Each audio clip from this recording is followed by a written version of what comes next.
Hi, I'm KS Garner, and you're listening to the Solo Nerd Podcast. Today, I'll be speaking with the writer and co-host of the Be Gay Do Piracy podcast, Jennifer Spirko, here to promote her creative endeavors, provide advice to fellow writers, and convert as many people as possible to the Our Flag Means Death fandom before the start of the second season. Welcome, Jen. Hi, Kayla. Thanks for having me. Well, thank you for joining us today. But outside my introduction, who is Jennifer Spirko in her own words? Well, I am a middle-aged, lifelong nerd. I'm a recently out pansexual woman living in Hey. Appalachia. Yeah, living in Appalachia. Um, and it was during this creative process that helped me kind of come out and come to terms with that. And so I'm just kind of doing my best, like a lot of folks who like creative endeavors. I am trying to find time for those things, but my day job is working with the Girl Scouts, which is an organization that I love. So Yeah, I just realized that I was pansexual. I think it was like right in the spring, summer of 2020, when we were all in mhm. lockdown. And someone had Right, mentioned how being in lockdown allowed us to kind of get to know ourselves a lot more and sure, like what we liked and what we didn't like and who we were outside of work, right? And right, outside right, of the performative acts that we were putting on because we're sure. constantly at work, like with uniforms and how we did our hair and how Mhm. we speak. Whereas being in lockdown, we didn't really have to put on any of that anymore. Right. Right? Yeah. Yeah. I think that's a really great observation. People like I don't mind saying my age. I'm 54. And in the 80s, there was this kind of like wink, like everybody sort of knew, like, oh, sure, maybe you've made out with girls or guys or whatever, but just experimenting, wink, it wasn't really a thing that we thought about as being part of our identity. And that's always, I always wonder what life would have been like if I had had this experience when I was a generation younger. But it's better late than never. And like you said, we have all these boxes that we put ourselves into, and man, I think fewer boxes is better. But having some labels and some identities does help us, right? It gives us there's power in Mhm. saying I'm pansexual or I'm queer. There's a real connectivity with other people in the community that owning that label gives us. So it's not really a box in that it's limiting. It's more like a thing that connects us. Right? Uh-huh. And I also want to mention, you mentioned the Girl Scouts. I had actually, I was a temp actually for the Girl Scouts here in Baltimore City. It's like, I Hey, didn't realize it was like right up the street from where I live at. And it's actually across the street from a hearing impaired school, which I didn't even know existed as well. So that was an experience that I had. So yeah, I mean, it yeah. was nice working there. And um, when I left there, it's actually the like I think like a week later, I published my first book. So it's a lot going on that summer. All right. There's a lot Wow. going Wow. on. But let's start off with Be Gay Do Piracy podcast. So what is the podcast actually about, and what do you and Lee discuss on the show? Basically, it's just a fan cast about the show, and we talk about all different aspects of Our Flag Means Death. I think you know there's 10 episodes of that show, and there are already 18 episodes of our podcast, which tells you something about the richness of the show. We do a lot of talking about representation on the show. Somebody asked us, we appeared at the first con around the show, and somebody asked us, in 10 years, what will you say to people? Like, why you connected with this? And we agreed it's the representation. We're seeing ourselves, a lot of us, in different ways: race, sexuality, body type, right? Age. This is a show with middle-aged queer romance at the core of it. There's fat characters who never get made fun of. There are characters, they're indigenous characters, there are Black characters, and their race is not ignored, but it's also not, like it's not a tokenism thing. Mhm. It's really, really great. So we spent a ton of time talking about that. Disability, we did several episodes about disability representation. I'm a person with rheumatoid arthritis. My husband is hearing impaired, so we connected with that. We've talked about neurodivergence on the show and how people have connected with that. So we don't really go through it plot by plot. We just pick themes or ideas that it's more like the show raises these issues or these things that we talk about. We get really silly sometimes. We talk about things that make us laugh and goofball things. Here in October, we're talking about spooky things. We just recorded an episode about, not really about the show, but just about pirate horror movies and which ones are good and stuff like that. So it's more like the show is a jumping off point for talking about different topics that come up for us. So how has it been for you and Lee getting guests on your show, and how do you two typically navigate the conversation with an extra person as opposed to it just being the two of you? Right. So we've been friends for a while, although I have to say we've gotten a lot closer friends doing the show. It's really interesting how that has bonded us. And so we do have a real dynamic between us, and it's always interesting when we have that third person. Sometimes only one of us interviews the person, and that's not really so much an artistic choice as a scheduling choice. Mm-hmm. As for how we get those folks, I mean, I continue to be flabbergasted that people will want to come to the show. I think the first guest that we had was a fan artist.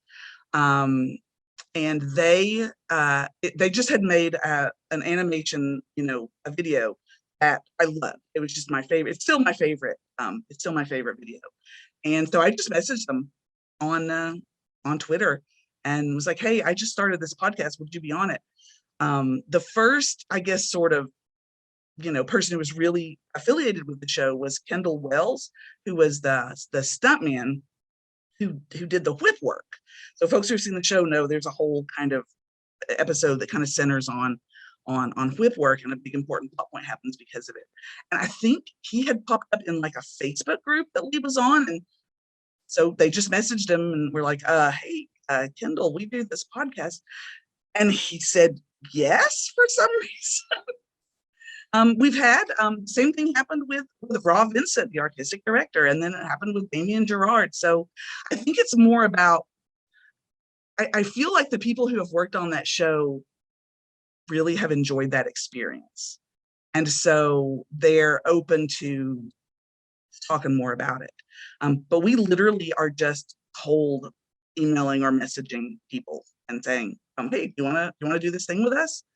And they say yes. A couple of people are folks I know personally, which is a little bit different process, But yeah, those strangers, those celebrities, if you will, we've just been really lucky, and we're so grateful that they do it. When I interviewed the crew who put together the con, Our Con Means Death, which happened in late September, one of them was saying they were so impressed to be on a podcast. And I was sitting there on the mic thinking, I'm so impressed that they agreed to be on it. So it was a little bit of a mutual admiration society. That was the most chaotic interview because it was 4 people. So it was me. Yeah, it was me and 4 people, but because they had been working together for months and months, they did a really good job of kind of passing the mic, if you will, right? And so each of them taking turns, and it ended up going really well. The most chaotic interview is one we did with Ruth Hansen, who is a writer and screenwriter, and she's put together a project called Ladies of Fortune, which is going to be a pilot. It's a show about pirates, imagine that. Some historical pirates, Anne Bonny and Mary Read, and the real Calico Jack and stuff. And she was just such a ball of energy. I don't even know that you would consider that an interview so much as it was just popcorn ideas and laughing at each other and and stuff. So so each interview has been really different because the people have been so different. But we don't so much have a process because all the people are so different. So we're asking, somebody like Rob Vincent, what's it like to design a pirate ship versus what's it like to design the Mines of Moria, which was the project that he worked on. how does one get into your line of work? What does the production designer even do? Because maybe people listening don't know that. But when we're talking to, somebody like Ruthie Hansen, we're like, please tell us about your project that you're working on. And then she's just off and running, So I think just being kind of open and sensitive to what the people who were interviewing, what's their deal, right? What do they want to talk about? What's their X they've got to grind, or what's their thing that they're interested in, and kind of giving them space to do that. And it usually goes really well. I mean, these are really creative, interesting, cool people. And funnily enough, when you give creative, interesting, cool people space to say things, they say interesting, cool things. So speaking of Damien Gerard, who was I guess on the show, he had DM'd the Dungeons and Dragons game, right? I got to be on that. Yeah. You got to be on that. So how was that?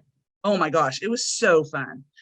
This was a charity benefit that another podcaster, Leah, with Not Another Damn Fandom show, put together to raise money for abortion access, which is obviously, a huge issue for me being here in Tennessee, which is right around the time we did that show was when our trigger law went into effect.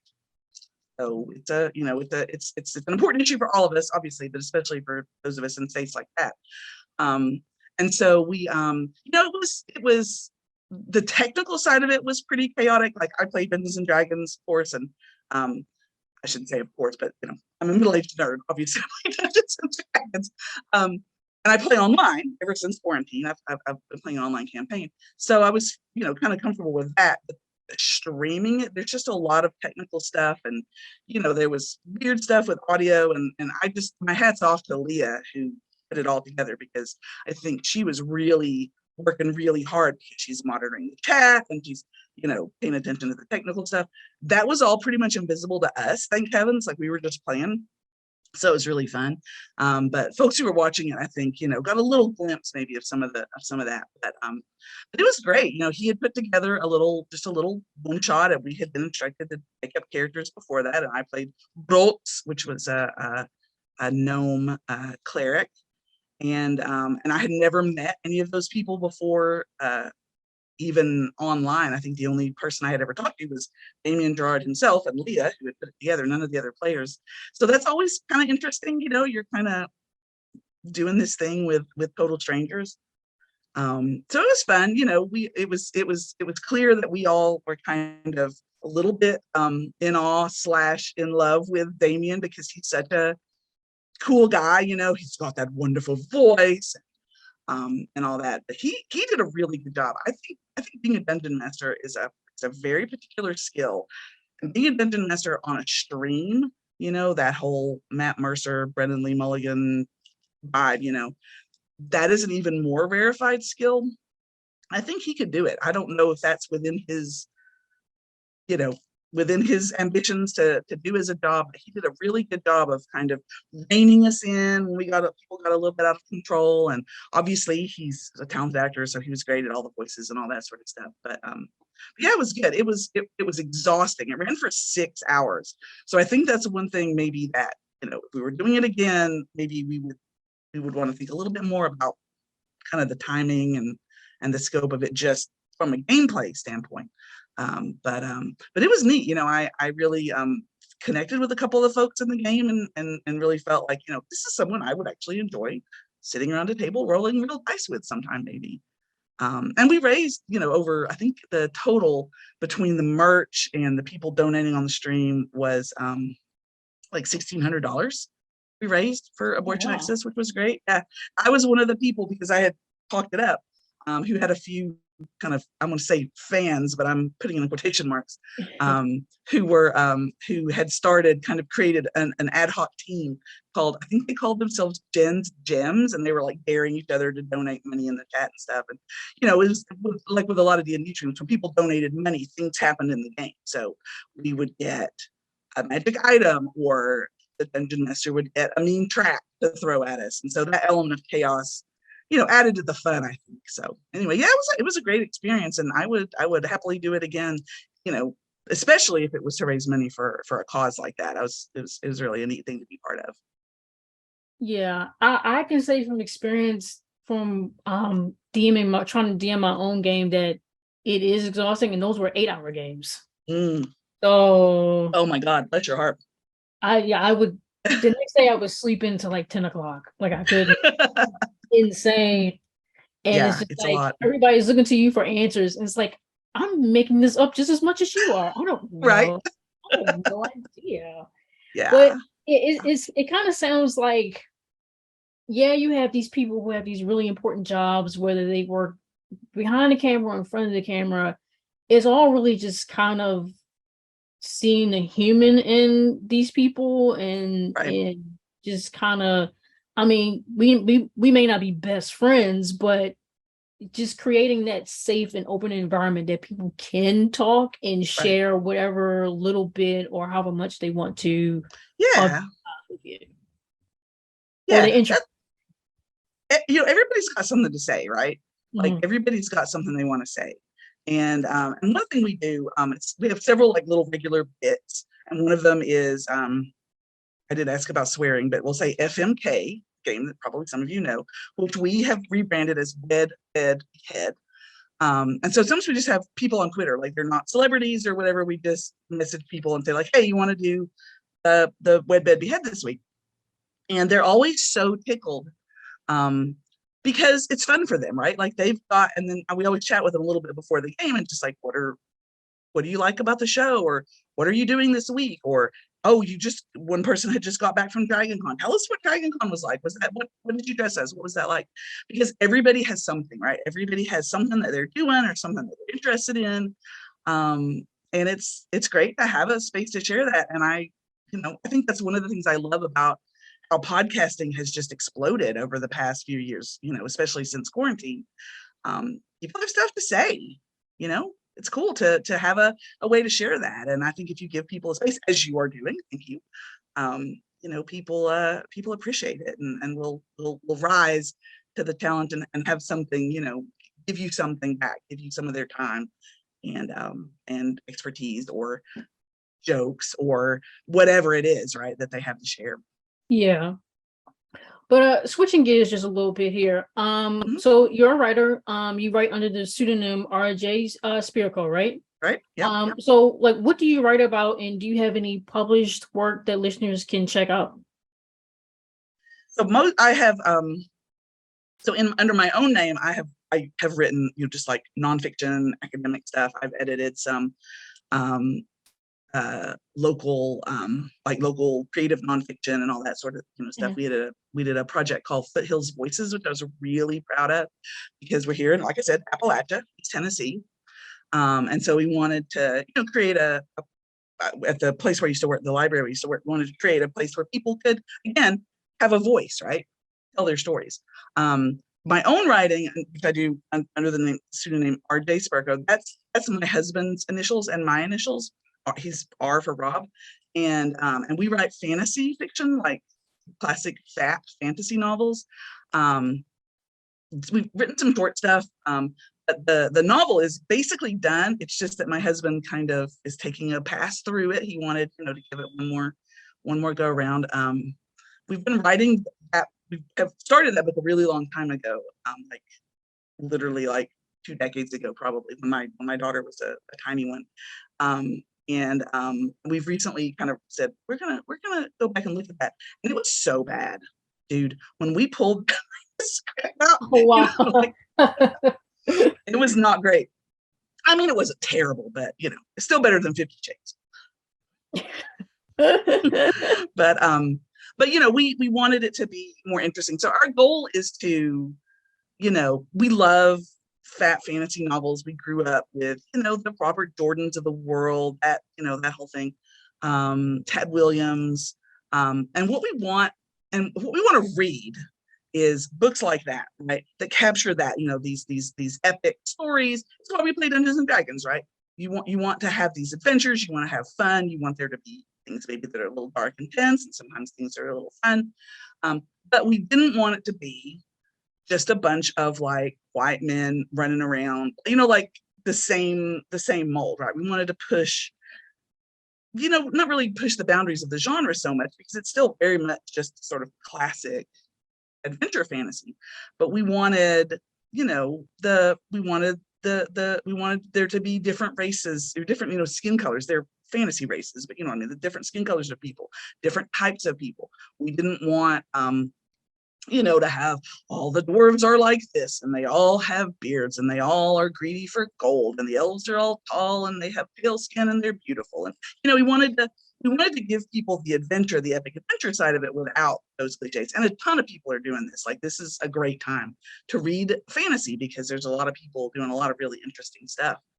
So that's where our head's at. The book is called Horn and Heartsword, and it is the first of several books, and to be continued. I guess it should be out soon. I also write slightly trashier stuff under the name Carolyn Cups, which I think I'm going to change because I've decided that's a stupid pseudonym. And why do I need a pseudonym? I'll just write under my name. So that's like paranormal romance, and it's super fun, and it's set in here in Appalachia, where magic is real.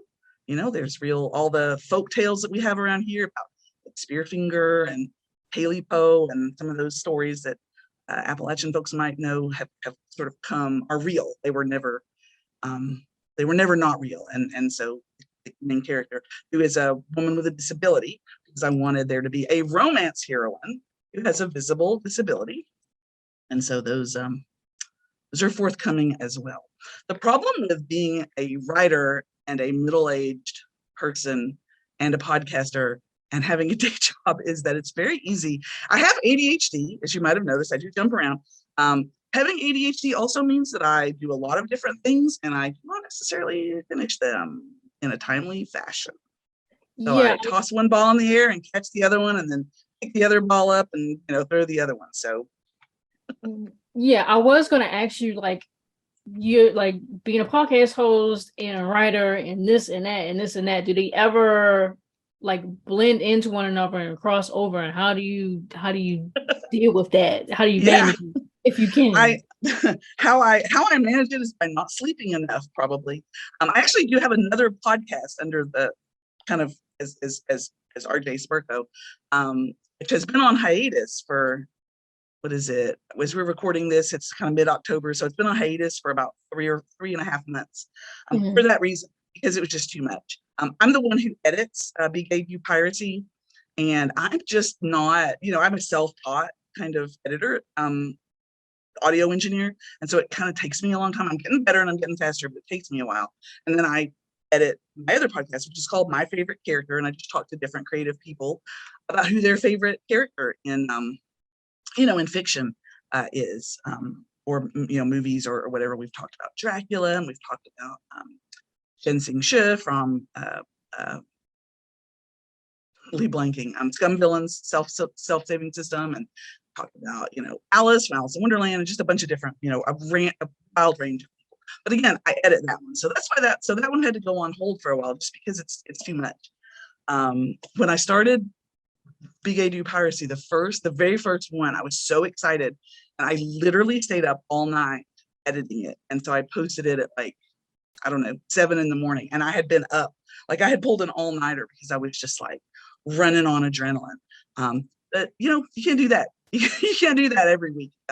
So I've been sort of plotting on my time, but that's why the writing has been a little bit on hold, just because it felt like the momentum was here, was with the podcast. And so I juggle and I drop some balls sometimes, but you know what? Pick them back up. It's okay. Yeah, that's how I was when I did my first TV show overview. It was of the anime Inuyasha. And I recorded it. It took me like 4 hours because I did season 1 and 2 all in one episode, and I learned not to do that. The That's next a lot, couple Kayla. other ones.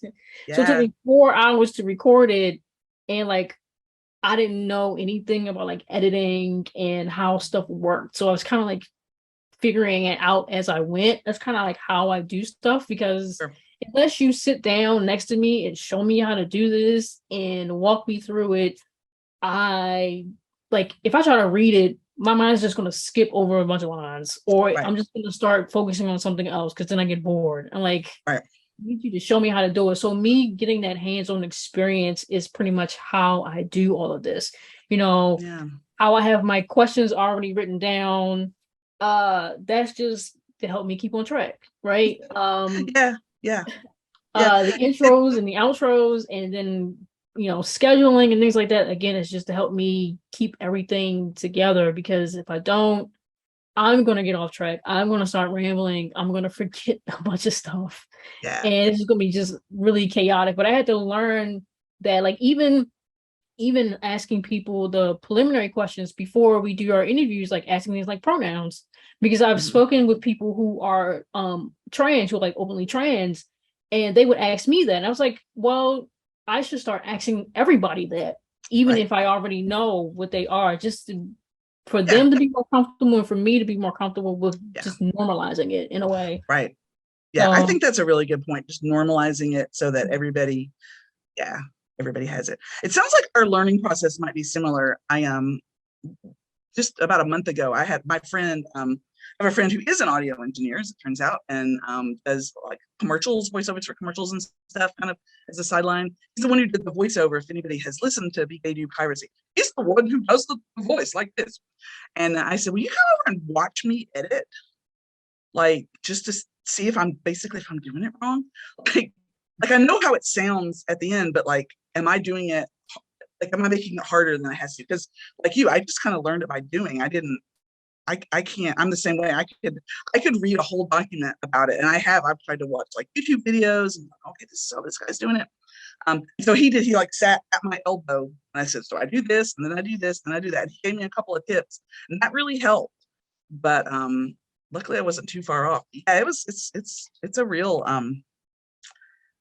think we're lucky that the technology is pretty accessible, so we can teach yeah. ourselves. It's not like back in the day when you had all kinds of specialized equipment or whatever. Uh-huh. But yeah, I have two unfinished PhDs. So, and I'm not saying that to brag. I'm saying that like is the opposite of bragging. Like I have ADHD. Like it is hard for me to stay on task. Uh-huh. So, I feel like I'm doing pretty well to learn the things that I'm learning, and hopefully getting a little bit better and faster. As I go. Video editing, my hat's off to you. I think that's I a don't do bridge too far any for me. video editing at all. That's why it's pre-recorded, thankfully, because if it was live, I don't, and it messes up, I don't know what to tell you. It's just messed up. But I just do it, I just put the video out there, and I just add on a couple seconds of an intro and outro video that I made up, just like in my hallway right here in front of my bookcase. And then I add on music. Like I had to learn how to loop stuff, to loop the music that I put on there, and that's it. Like I don't edit Good for anything. you. That's more than I know how to do. Because That's more than I know how to do. I don't know how to do anything, and I don't have time to learn how to do anything. Like I'm focused on something else. So thankfully it's pre-recorded, so I can just be done with it. It's just one last thing I have to do. Yeah, yeah. But what advice would you offer, if you could, to other creators? It can be, someone who wants to start a podcast, it can be someone who wants to do writing, it can be just anything creative, or any advice you have to offer that you learned along the way Yeah. that you wish someone would have told you when you first started. I mean, I would say my big advice. I was thinking about this because I think you had told me you would ask this. If you love it, someone else is going to love it. There's so much advice out there. I do writing workshops and stuff like that, and there's a ton of advice about, oh, this is how you find your audience, and this is how you market your book or your podcast or whatever, right? And that's all really good stuff. Like, don't necessarily ignore those people, but in your heart of hearts, if it's something you love, if you love the story, or you're doing a podcast about, a show, you're going to do a video series about Inuyasha or whatever it is, right? If you love it, somebody else is going to love it, right? So don't second guess yourself. Like, go ahead and make that thing, do that thing. And then you can figure out how to find those people who love it, right? That can happen later, but don't not do it because you think, oh, this weird thing that I'm interested in, I'm going to do a podcast about artisanal ketchups, or I don't know, whatever weird thing you have, right? That you think is your own idiosyncratic thing. If you love it, somebody else loves it. And I think we've learned that like through the internet, right? There's this whole world of all us weirdos, and so many of us are all by ourselves thinking, oh, I'm the only person who loves this show or this book or this kind of story this much. And you're really not. You're not the only one. I would also say just do what you can. Like if you're a writer, write fan fiction. Like don't tell yourself I'm not a real writer because I write fan fiction. You're definitely a real writer.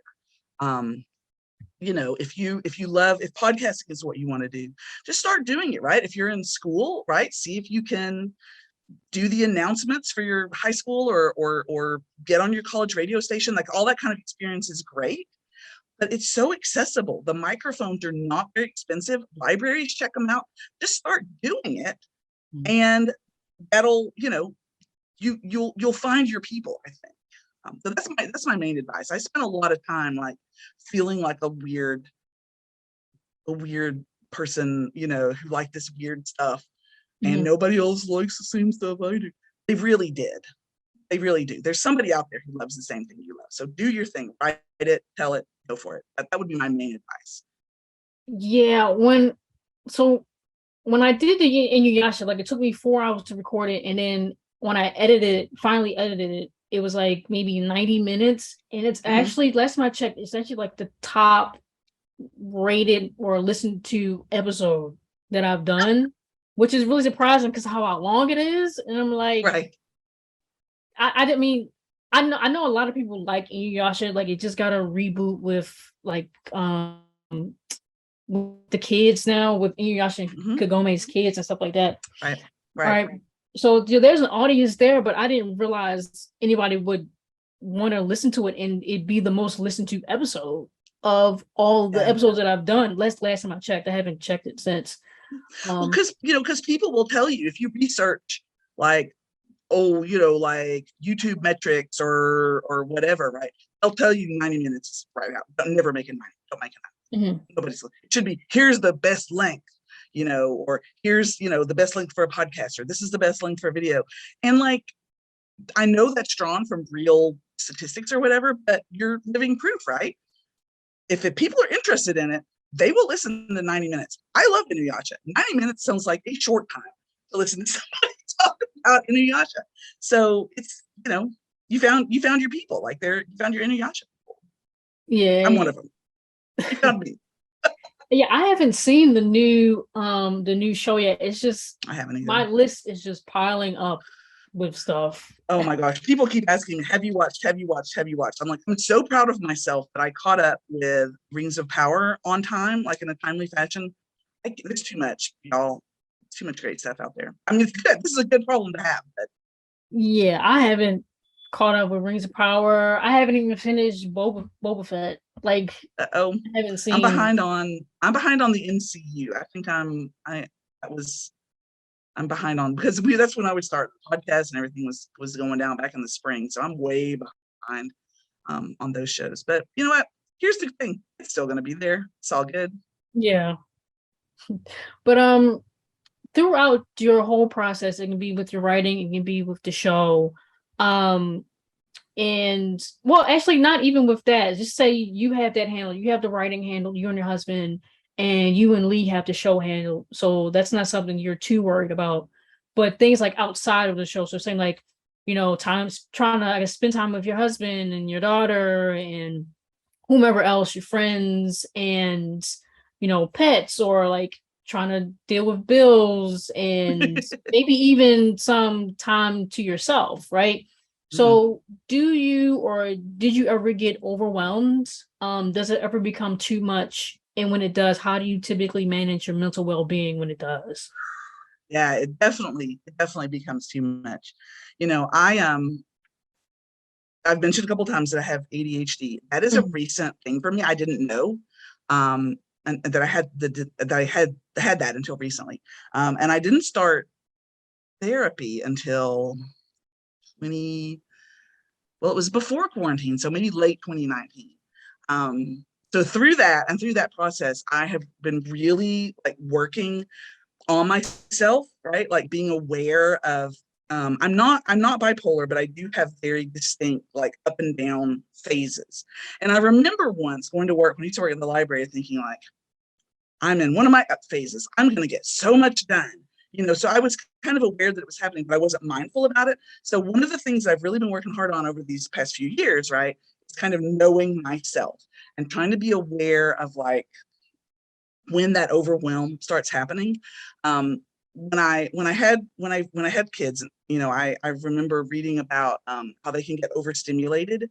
Right. That's why you see babies crying in stores a lot of the times, right? They're not necessarily hungry or dead or anything. They're just overstimulated. And I thought, holy moly, that happens to me, right? And it's like we were saying before about labels, like having some of these words and terms helps me. So knowing I get overstimulated, I have ADHD, I have these phases, and just trying to be mindful. So when I feel that thing, whatever it is, starting, like checking in with myself, right? So you need to step back, or, I have all this stuff I need to do today. I'm going to take a nap instead. I'm just not going to do those things. And it's been really hard, like giving yourself permission. I think we're recording this in America. I think Americans particularly we have this sort of culture of being on the go all the time, and and there's media all the time to watch and listen to, and our jobs kind of want us to be in touch all the time or whatever, right? We're supposed to be kind of like constantly going. It's a very capitalist kind of mindset. And so giving ourselves permission to not go all the time is really important. I did that with the podcast back in the summer. I had some physical issues. My hand, I got really, my hand was immobilized. I had some really significant pain issues, and I just couldn't use my right hand. And the specific motions of editing, it's just like real repetitive, tiny motions, but very repetitive. And I was like, I can't do this. And I was like, I do the podcast. I do it every week. I have to do it every week. And you know what? I don't. I give myself permission. This is not, nobody is going to be hurt. No one is going to die or be injured. No one is going to lose money. Like, no one is going to be harmed if you stop doing the podcast for a while. So I put my other one on hold, like I said, and I put BK Do Piracy on hold for a month. And you know what? When I came back, and I was still kind of checking in on Twitter every now and then, people were like, oh, that's great, a new episode. Yay, we're happy. Like, nobody said, where have you been? I can't believe you were gone for a month. And so I just being aware of yourself, like knowing whether it's an emotional or a physical need. And for me, it has been both at different times. There's lots of little tricks. My therapist I have some little, some little, I don't know, mantras is the wrong word, but like little visualizations that I do. Like if I'm feeling really stressed out, just kind of like close my eyes, sit down, kind of pull back. That really helps. But just kind of, that doesn't help if you are not clued into yourself. So I would just say to anybody, whether or not you're familiar with whether you do meditation or whatever it is that you do, just knowing yourself. Where's like if you're driving the car, right? What's your body doing? Are you holding on to the steering wheel, like a death grip, right? Where's that tension in your body? And just really being aware of it. That, I know it sounds kind of dumb, but it's simplistic, maybe not dumb. It's such a big deal. Just being aware. I am starting to feel stressed out, or I am starting to feel tired, and giving yourself permission to step back. I am well aware as I'm saying this that I am in a position of privilege. Like, I have a job that if I need to get up from my desk, and I do have a desk that I sit at, so I don't have to stand, right? Like a lot of people do. I can stand up from that and I can go out the door and walk up and down the sidewalk, right? My job lets me do that. And I am well aware that not everybody's job permits that, right? That not everybody has a situation where they can give themselves even a 10-minute break, which is a crime and should not, nobody should live like that, because our system does not permit everybody to. So I'm aware that I have a lot of advantages, with that. But if nothing else, just, when you are done, when you are at a place where you can step away, give yourself permission. Don't think like, oh my God, I've been at work all day and now I've got to go home and play with the kids or whatever, or I've got to get caught up on Boba Fett or whatever it is, right? Give yourself permission to not be caught up. Give yourself permission to not do things. And I think it's hard. The messages are the opposite of that, I think. But just check in with yourself. Like, do you need 10 minutes? Do you need a week? Do you need to not do this thing right now? And give yourself permission to not do it. I think that has, I think, quite literally saved my life. Like I'm so much better than I was.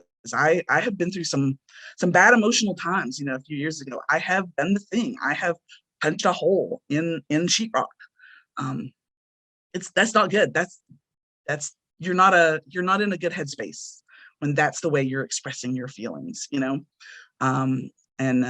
I've been working hard on my stuff, but I think everybody can at least do that sort of check in, I mean, there's apps, right? If you're a person who wants, apps, there's a ton of really good like mindfulness apps. Those all help, like whatever is going to help you do it, like do that thing. Give yourself permission to do it. I think that's the big step.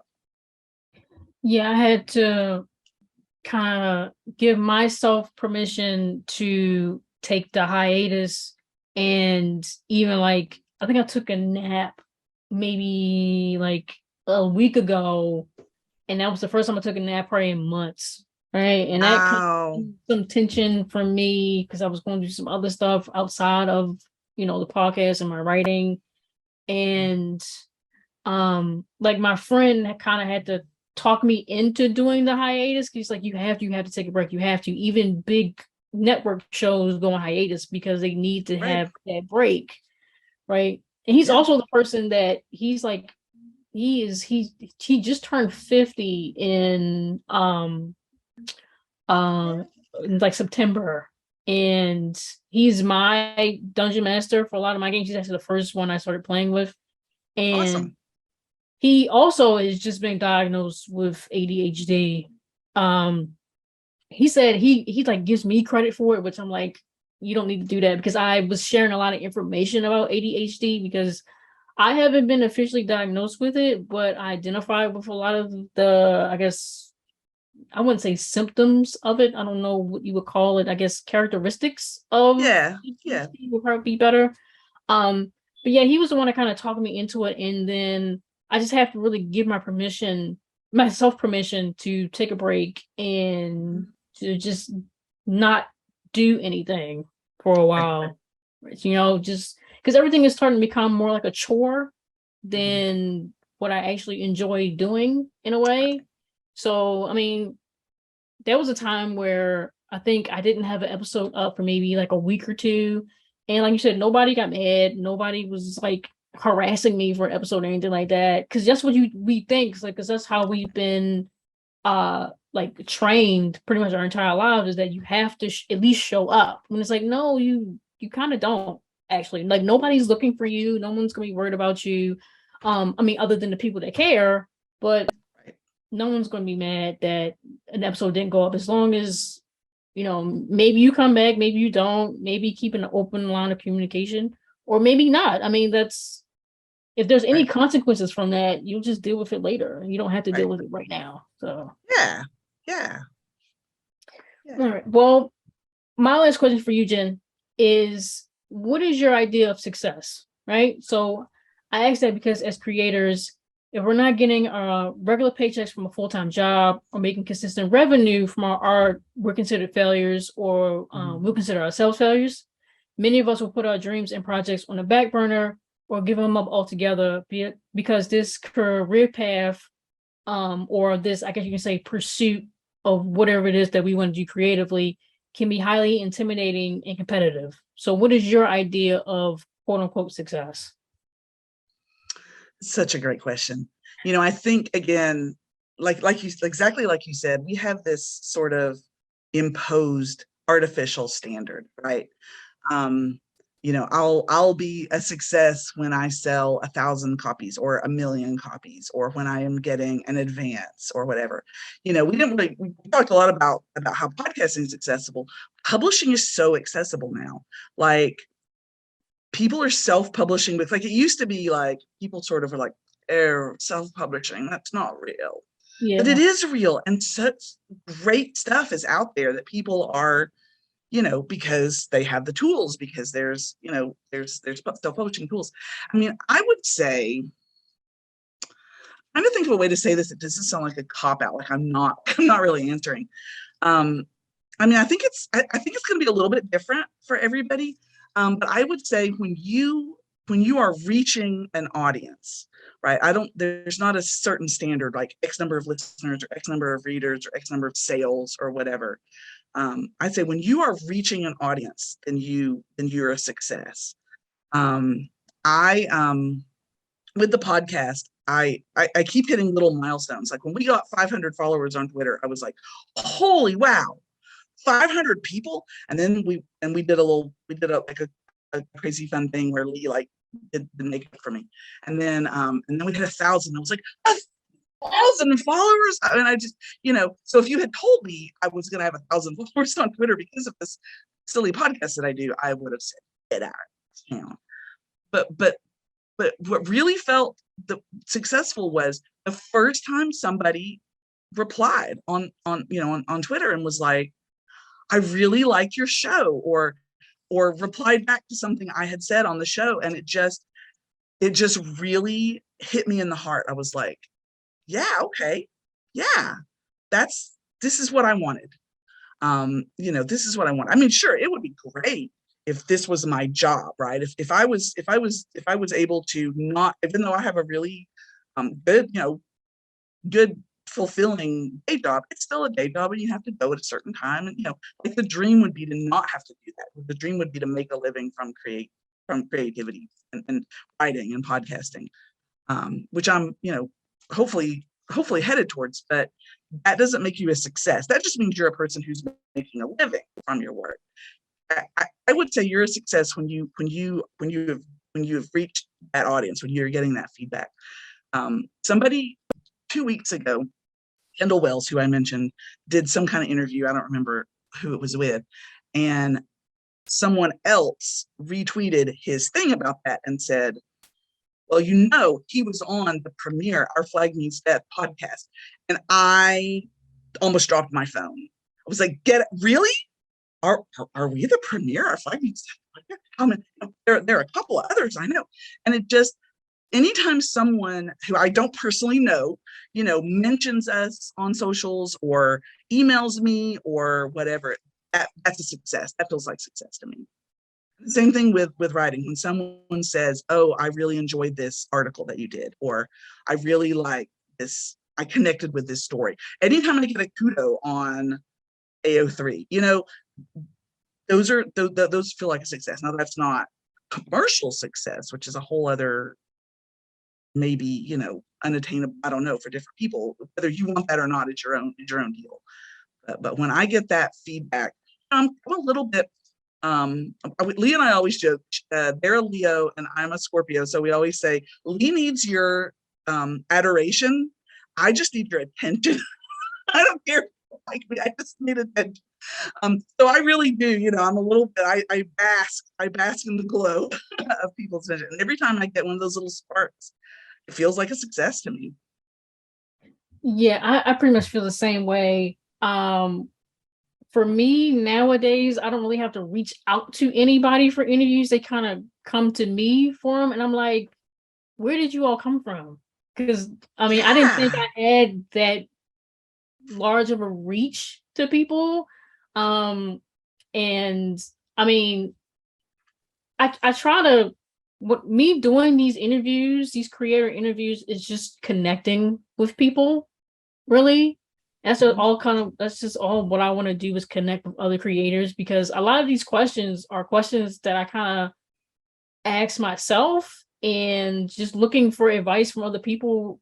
Like, how do you deal with it? Because I don't, like, how do you deal with your mental well-being your mental health with stuff like this, because I'm struggling. So how do you deal with it? Or what is your creative process with this? Because I don't really know what I'm doing and I need a little bit of help, right? And Yeah. I mean, I've written on AO3 and I'm still getting a couple of kudos and comments here and there. And I have to write part 2 of something that I haven't started yet. And people are like, where's part 2? I was like, you're reading this? Really? You're still reading this? I wrote this 2 years ago. All right, I guess I gotta write it then if people keep asking. And I don't know where it came from. Like, where do you even come from? So yeah, I mean, that's pretty much like this, like I said, and then like you have the professional dashboard on Instagram and telling you your reach. And I'm like, really? Where do you all like again, where did you all even come from? So I Right. guess just again, just making that connection with people, getting the replies and to see what they liked, what they didn't like. I mean, I haven't gotten to that point yet where people don't like stuff. Um, and then yeah, it's just people wanting to come on the show and gaining traction, Yeah. um, as natural as possible because I don't have any money to pay for ads. So Right. um Yeah. well, is there anything else, Jen, that you wanted to touch on about Be Gay Do Piracy, the podcast, or Um, your own writing, or anything else? Any articles not that? Or, yeah, not necessarily. I just I just wanted to say that, I've told the story before, but like when I started this podcast, I felt like I would die if I didn't do it. Like I felt like all my excitement and I felt so strongly about this show that it was just bubbling up inside me. Um, do, y'all who are listening, what do you have bubbling up inside you? Um, that I would say tap into that, do that thing. It's hard. Like people who tell you that writing is a cushy job or podcasting is a cushy job, like it's physically maybe a cushy job. Like we have, some flexibility and it's great that, we can, we can use our brains and mouths instead of our backs and our hands.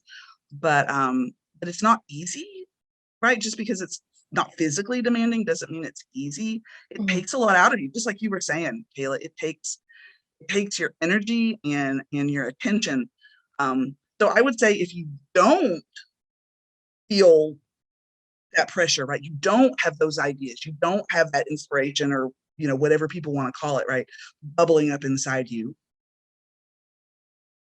Don't feel like you have to do it, right? If people are saying like, oh, you should have a podcast to promote your writing and that would give you cross market saturation. Well, okay, but if you aren't inspired, if you're writing, just write. And if you're inspired to do a podcast, do one. But don't do it because the market tells you should do it, because it's hard and it takes a lot out of you. And if you love it, it's absolutely worth it, 100%.